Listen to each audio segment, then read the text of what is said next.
আমার এই কালো গাভীটা আমাকে অনেক সহযোগিতা করেছে। জানেন কীভাবে?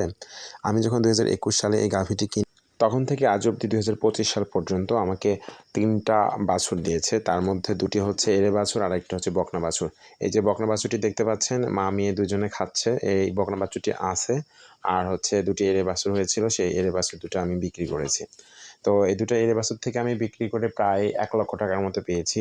আর বকনা বাছুরটি বর্তমানে প্রেগনেন্ট। এখানে হচ্ছে এই গরুগুলোকে আমি সাধারণত হচ্ছে খাওয়াই দেশি ঘাস, এখানে খড়, চালের কুড়া, তারপরে হচ্ছে আমার জমি থেকে, তো এগুলো আমার বাড়ির যে খাবারগুলো আছে আমি সেগুলোই খাই। তো এখানে আমার আসলে বেশি পরিমাণে খরচ হয় না। তো এখানে হচ্ছে আমরা সাধারণত দেশি খাবার, দেশি যে ঘাসগুলো আছে এগুলো বেশি বেশি করে খাওয়াই। তারপরে হচ্ছে এগুলো খাবার আসলে মানে বেশি খরচই হয় না, এগুলো আপনার জাস্ট নিজের পরিশ্রম থেকে এগুলো আসে। তো এখানে খরচের জায়গা হচ্ছে আপনার ৩ মাস পর পর কৃমিনাশক ইঞ্জেকশন করা, তারপরে হচ্ছে লেবার টনিক দেওয়া।